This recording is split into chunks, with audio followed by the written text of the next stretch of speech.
Coincidence. It's with those words that the universal language is written.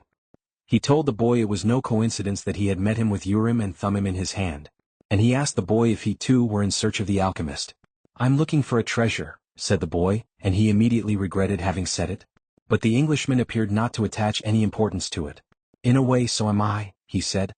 "I don't even know what alchemy is," the boy was saying when the warehouse boss called to them to come outside. "I'm the leader of the caravan," said a dark-eyed, bearded man. "I hold the power of life and death for every person I take with me. The desert is a capricious lady, and sometimes she drives men crazy." There were almost 200 people gathered there, and 400 animals: camels, horses, mules and fowl. In the crowd were women, children, and a number of men with swords at their belts and rifles slung on their shoulders. The Englishman had several suitcases filled with books. There was a babble of noise, and the leader had to repeat himself several times for everyone to understand what he was saying. "There are a lot of different people here and each has his own God. But the only God I serve is Allah, and in His name I swear that I will do everything possible once again to win out over the desert. But I want each and every one of you to swear by the God you believe in that you will follow my orders no matter what. In the desert, disobedience means death." There was a murmur from the crowd. Each was swearing quietly to his or her own God. The boy swore to Jesus Christ. The Englishman said nothing. And the murmur lasted longer than a simple vow would have. The people were also praying to heaven for protection. A long note was sounded on a bugle and everyone mounted up. The boy and the Englishman had bought camels, and climbed uncertainly onto their backs. The boy felt sorry for the Englishman's camel, loaded down as he was with the cases of books. "There's no such thing as coincidence," said the Englishman, picking up the conversation where it had been interrupted in the warehouse. "I'm here because a friend of mine heard of an Arab who—" But the caravan began to move, and it was impossible to hear what the Englishman was saying. The boy knew what he was about to describe though, the mysterious chain that links one thing to another, the same chain that had caused him to become a shepherd, that had caused his recurring dream, that had brought him to a city near Africa, to find a king, and to be robbed in order to meet a crystal merchant, and the closer one gets to realizing his personal legend, the more that personal legend becomes his true reason for being, thought the boy. The caravan moved toward the east. It traveled during the morning, halted when the sun was at its strongest, and resumed late in the afternoon. The boy spoke very little with the Englishman, who spent most of his time with his books. The boy observed in silence the progress of the animals and people across the desert. Now everything was quite different from how it was that day they had set out. Then there had been confusion and shouting, the cries of children and the whinnying of animals, all mixed with the nervous orders of the guides and the merchants. But, in the desert, there was only the sound of the eternal wind, and of the hoofbeats of the animals. Even the guides spoke very little to one another. "I've crossed these sands many times," said one of the camel drivers one night. "But the desert is so huge and the horizon so distant, that they make a person feel small, and as if he should remain silent." The boy understood intuitively what he meant, even without ever having set foot in the desert before. Whenever he saw the sea or a fire, he fell silent, impressed by their elemental force. "I've learned things from the sheep and I've learned things from crystal," he thought. "I can learn something from the desert too. It seems old and wise."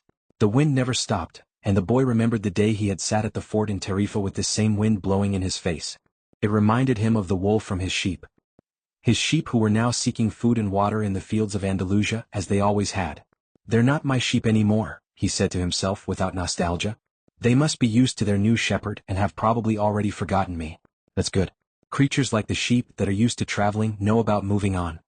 He thought of the merchant's daughter, and was sure that she had probably married. Perhaps to a baker or to another shepherd who could read and could tell her exciting stories. After all, he probably wasn't the only one. But he was excited at his intuitive understanding of the camel driver's comment.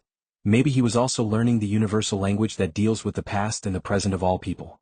Hunches, his mother used to call them. The boy was beginning to understand that intuition is really a sudden immersion of the soul into the universal current of life, where the histories of all people are connected, and we are able to know everything because it's all written there. "Maktub," the boy said, remembering the crystal merchant. The desert was all sand in some stretches and rocky in others. When the caravan was blocked by a boulder, it had to go around it. If there was a large rocky area, they had to make a major detour. If the sand was too fine for the animals' hooves, they sought a way where the sand was more substantial. In some places the ground was covered with the salt of dried-up lakes. The animals balked at such places, and the camel drivers were forced to dismount and unburden their charges. The drivers carried the freight themselves over such treacherous footing, and then reloaded the camels.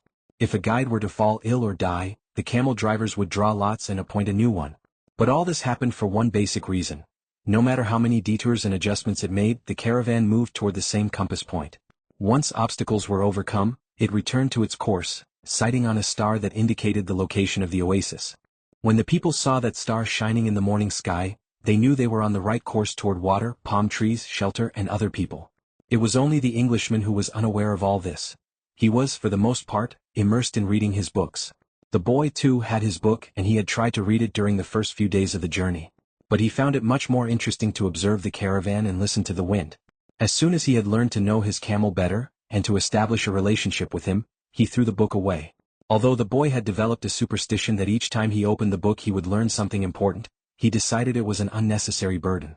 He became friendly with the camel driver who traveled alongside him. At night, as they sat around the fire, the boy related to the driver his adventures as a shepherd.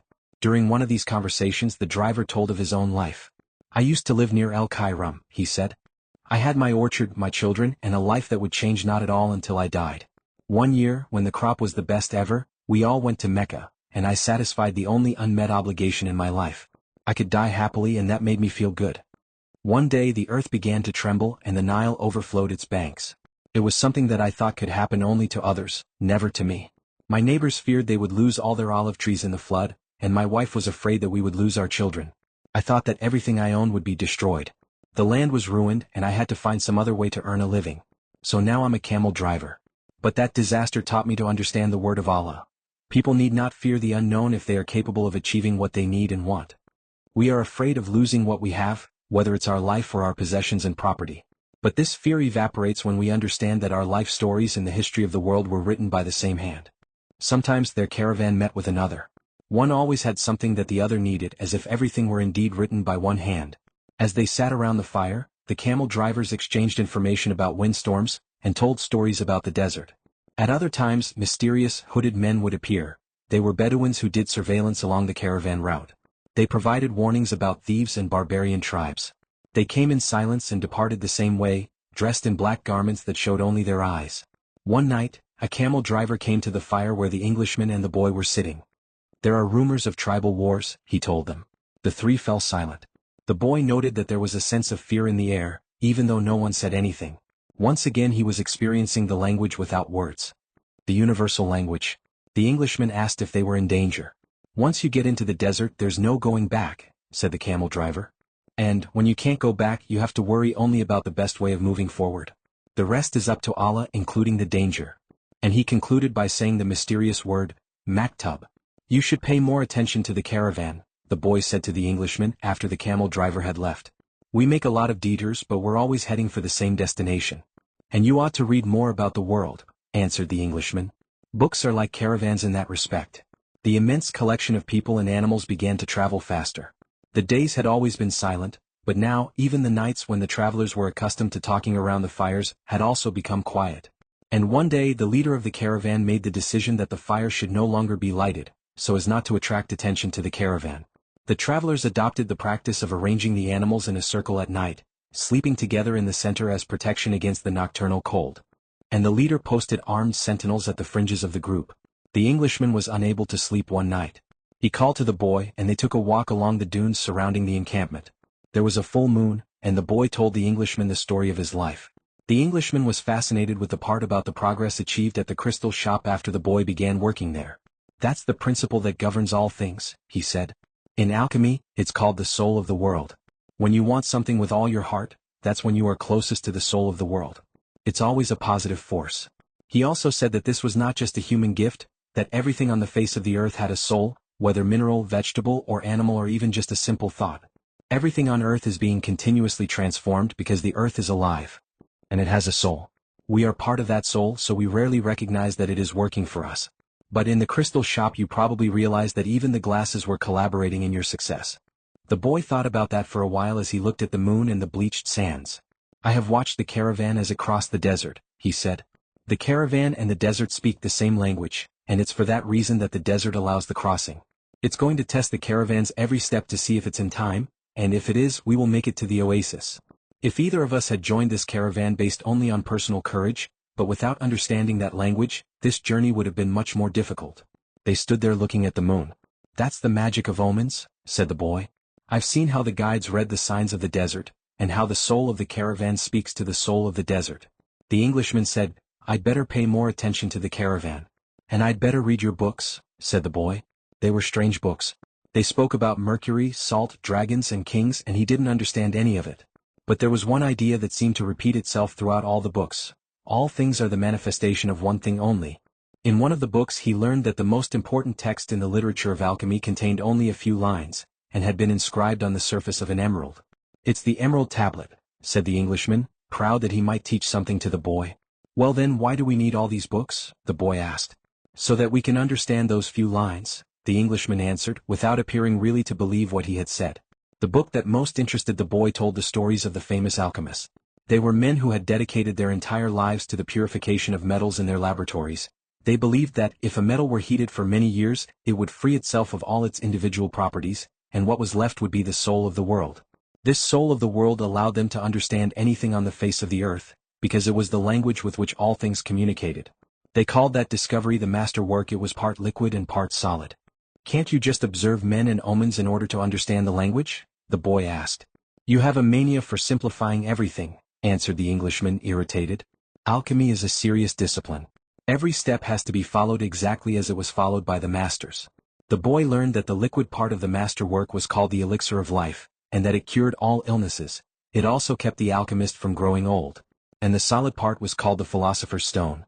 It's not easy to find the philosopher's stone, said the Englishman. The alchemists spent years in their laboratories, observing the fire that purified the metals. They spent so much time close to the fire that gradually they gave up the vanities of the world. They discovered that the purification of the metals had led to a purification of themselves. The boy thought about the crystal merchant. He had said that it was a good thing for the boy to clean the crystal pieces, so that he could free himself from negative thoughts. The boy was becoming more and more convinced that alchemy could be learned in one's daily life. Also, said the Englishman, the philosopher's stone has a fascinating property. A small sliver of the stone can transform large quantities of metal into gold. Having heard that, the boy became even more interested in alchemy. He thought that, with some patience, he'd be able to transform everything into gold. He read the lives of the various people who had succeeded in doing so. Helvetius, Elias, Fulcanelli, and Geber.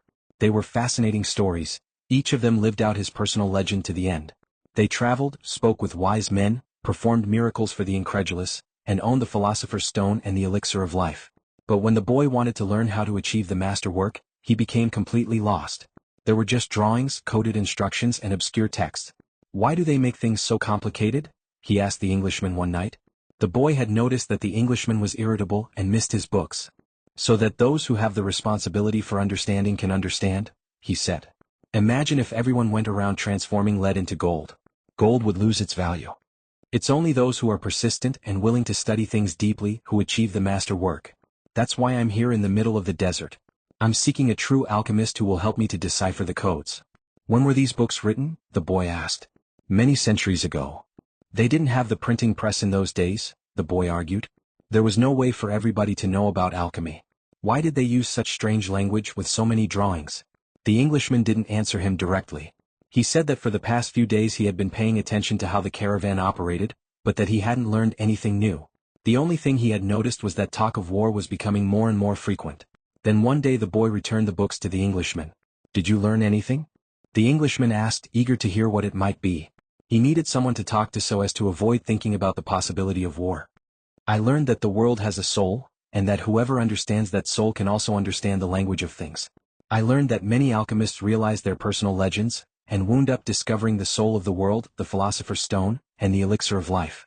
But, above all, I learned that these things are all so simple that they could be written on the surface of an emerald. The Englishman was disappointed. The years of research, the magic symbols, the strange words, and the laboratory equipment. None of this had made an impression on the boy. His soul must be too primitive to understand those things, he thought. He took back his books and packed them away again in their bags. Go back to watching the caravan, he said. That didn't teach me anything either. The boy went back to contemplating the silence of the desert, and the sand raised by the animals. Everyone has his or her own way of learning things, he said to himself. His way isn't the same as mine nor mine as his. But we're both in search of our personal legends and I respect him for that. The caravan began to travel day and night. The hooded Bedouins reappeared more and more frequently, and the camel driver who had become a good friend of the boys explained that the war between the tribes had already begun. The caravan would be very lucky to reach the oasis. The animals were exhausted, and the men talked among themselves less and less. The silence was the worst aspect of the night, when the mere groan of a camel which before had been nothing but the groan of a camel now frightened everyone, because it might signal a raid. The camel driver though seemed not to be very concerned with the threat of war. "I'm alive," he said to the boy as they ate a bunch of dates one night, with no fires and no moon. "When I'm eating, that's all I think about. If I'm on the march, I just concentrate on marching. If I have to fight, it will be just as good a day to die as any other. Because I don't live in either my past or my future. I'm interested only in the present. If you can concentrate always on the present, you'll be a happy man. You'll see that there is life in the desert, that there are stars in the heavens, and that tribesmen fight because they are part of the human race. Life will be a party for you, a grand festival, because life is the moment we're living right now." 2 nights later, as he was getting ready to bed down, the boy looked for the star they followed every night. He thought that the horizon was a bit lower than it had been, because he seemed to see stars on the desert itself. "It's the oasis," said the camel driver. "Well, why don't we go there right now?" the boy asked. "Because we have to sleep. Equals dot dash. Colon. The boy awoke as the sun rose. There, in front of him, where the small stars had been the night before, was an endless row of date palms, stretching across the entire desert. "We've done it," said the Englishman, who had also awakened early. But the boy was quiet. He was at home with the silence of the desert, and he was content just to look at the trees. He still had a long way to go to reach the pyramids, and someday this morning would just be a memory. But this was the present moment, the party the camel driver had mentioned, and he wanted to live it as he did the lessons of his past and his dreams of the future. Although the vision of the date palms would someday be just a memory, right now it signified shade, water, and a refuge from the war. Yesterday the camel's groan signaled danger, and now a row of date palms could herald a miracle. The world speaks many languages, the boy thought. The times rush past, and so do the caravans, thought the alchemist as he watched the hundreds of people and animals arriving at the oasis. People were shouting at the new arrivals, dust obscured the desert sun, and the children of the oasis were bursting with excitement at the arrival of the strangers. The alchemist saw the tribal chiefs greet the leader of the caravan, and converse with him at length. But none of that mattered to the alchemist. He had already seen many people come and go, and the desert remained as it was. He had seen kings and beggars walking the desert sands. The dunes were changed constantly by the wind, yet these were the same sands he had known since he was a child. He always enjoyed seeing the happiness that the travelers experienced when, after weeks of yellow sand and blue sky, they first saw the green of the date palms. Maybe God created the desert so that man could appreciate the date trees, he thought. He decided to concentrate on more practical matters. He knew that in the caravan there was a man to whom he was to teach some of his secrets. The omens had told him so. He didn't know the man yet, but his practiced eye would recognize him when he appeared. He hoped that it would be someone as capable as his previous apprentice. "I don't know why these things have to be transmitted by word of mouth," he thought. It wasn't exactly that they were secrets. God revealed his secrets easily to all his creatures. He had only one explanation for this fact. Things have to be transmitted this way because they were made up from the pure life, and this kind of life cannot be captured in pictures or words. Because people become fascinated with pictures and words, and wind up forgetting the language of the world. The boy couldn't believe what he was seeing. The oasis, rather than being just a well surrounded by a few palm trees as he had seen once in a geography book, was much larger than many towns back in Spain. There were 300 wells, 50,000 date trees, and innumerable colored tents spread among them. "It looks like 1,001 nights," said the Englishman, impatient to meet with the alchemist.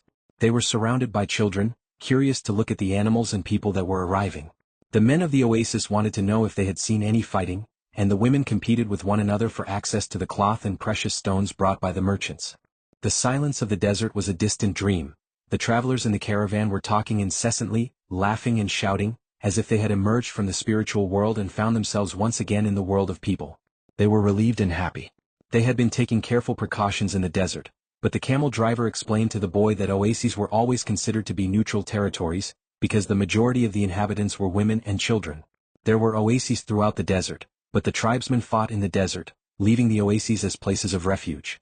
With some difficulty, the leader of the caravan brought all his people together and gave them his instructions.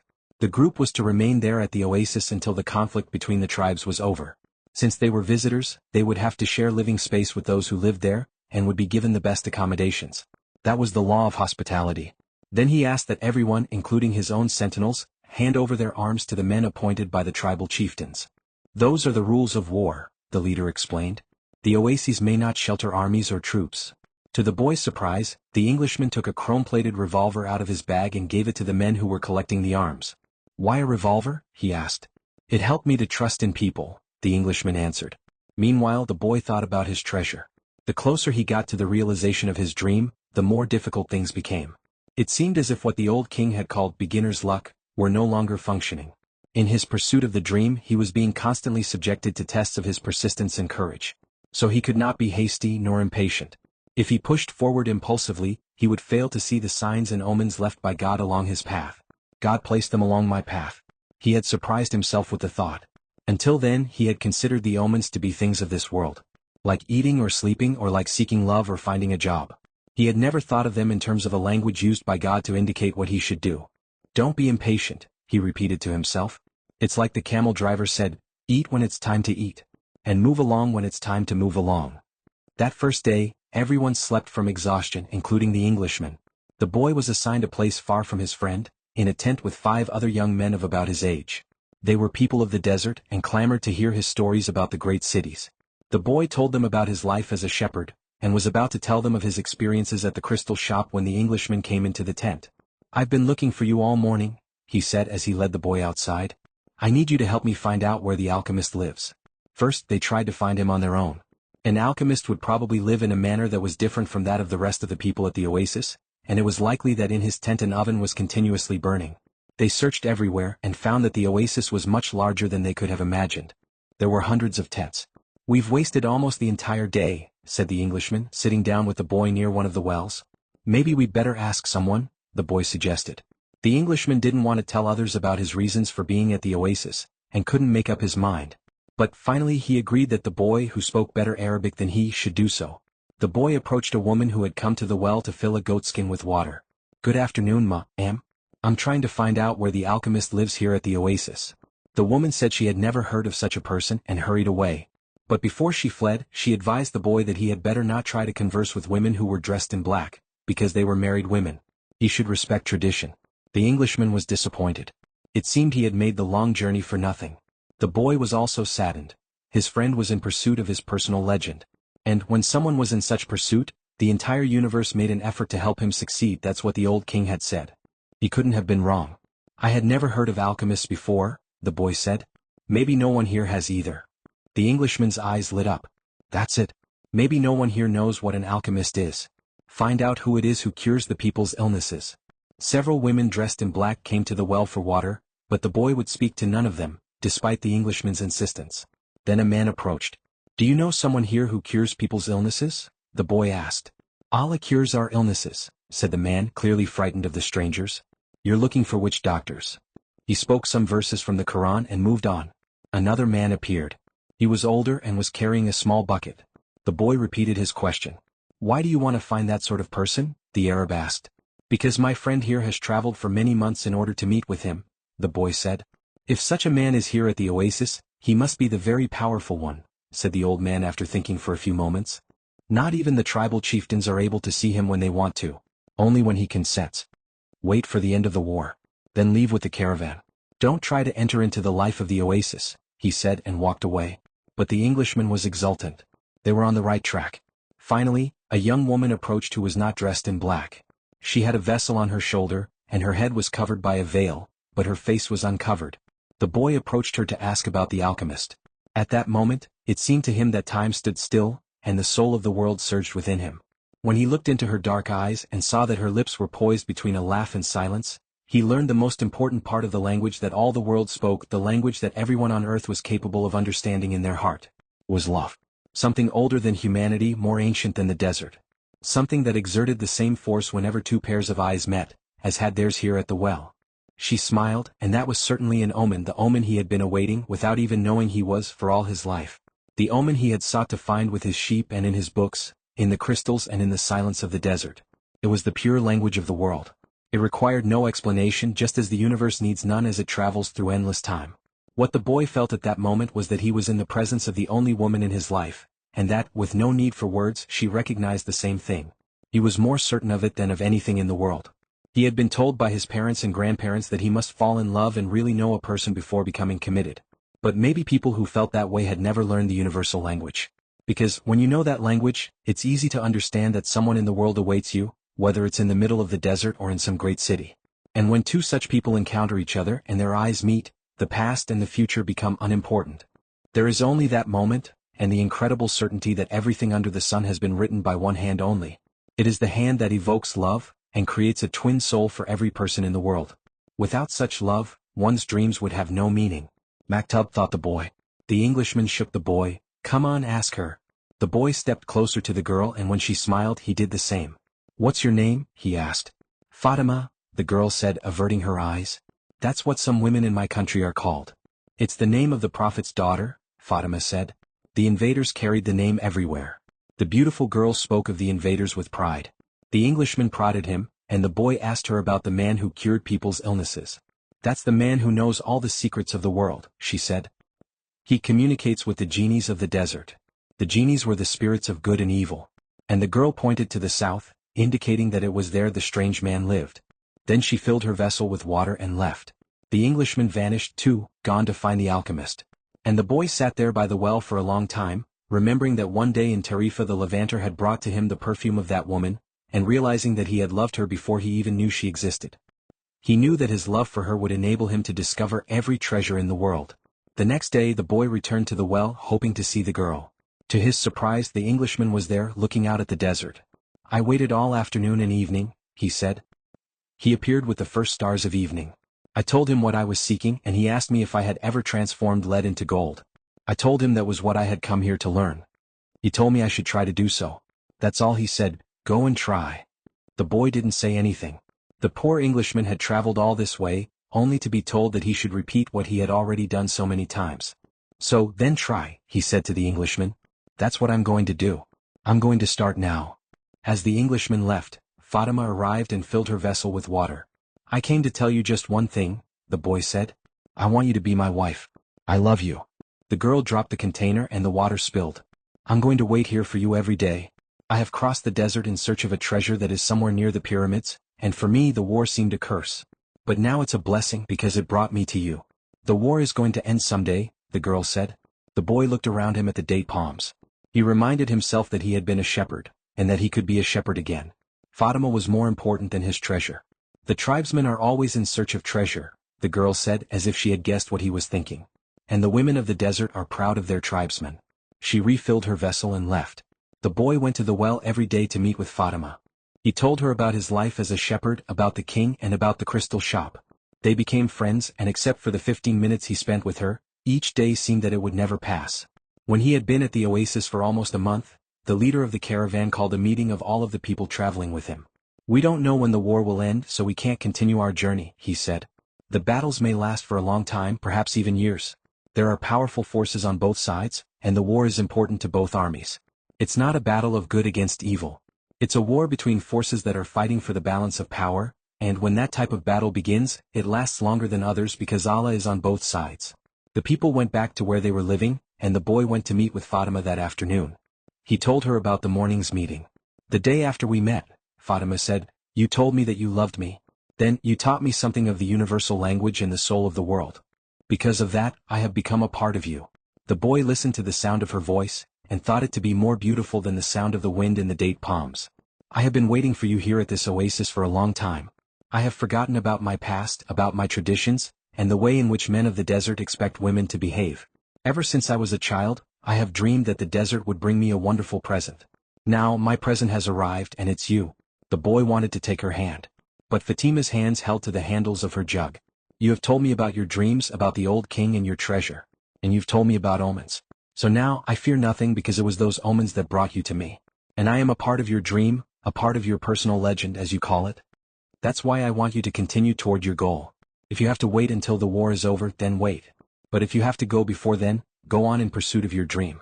The dunes are changed by the wind but the desert never changes. That's the way it will be with our love for each other. Maktub, she said. If I am really a part of your dream, you'll come back one day. The boy was sad as he left her that day. He thought of all the married shepherds he had known. They had a difficult time convincing their wives that they had to go off into distant fields. Love required them to stay with the people they loved. He told Fatima that at their next meeting. The desert takes our men from us and they don't always return, she said. We know that and we are used to it. Those who don't return become a part of the clouds, a part of the animals that hide in the ravines and of the water that comes from the earth. They become a part of everything. They become the soul of the world. Some do come back. And then the other women are happy because they believe that their men may one day return as well. I used to look at those women and envy them their happiness. Now I too will be one of the women who wait. I'm a desert woman and I'm proud of that. I want my husband to wander as free as the wind that shapes the dunes. And if I have to, I will accept the fact that he has become a part of the clouds and the animals and the water of the desert. The boy went to look for the Englishman. He wanted to tell him about Fatima. He was surprised when he saw that the Englishman had built himself a furnace outside his tent. It was a strange furnace, fueled by firewood with a transparent flask heating on top. As the Englishman stared out at the desert, his eyes seemed brighter than they had when he was reading his books. This is the first phase of the job, he said. I have to separate out the sulfur. To do that successfully, I must have no fear of failure. It was my fear of failure that first kept me from attempting the masterwork. Now I'm beginning what I could have started 10 years ago. But I'm happy at least that I didn't wait 20 years. He continued to feed the fire, and the boy stayed on until the desert turned pink in the setting sun. He felt the urge to go out into the desert, to see if its silence held the answers to his questions. He wandered for a while, keeping the date palms of the oasis within sight. He listened to the wind and felt the stones beneath his feet. Here and there he found a shell and realized that the desert in remote times had been a sea. He sat on a stone, and allowed himself to become hypnotized by the horizon.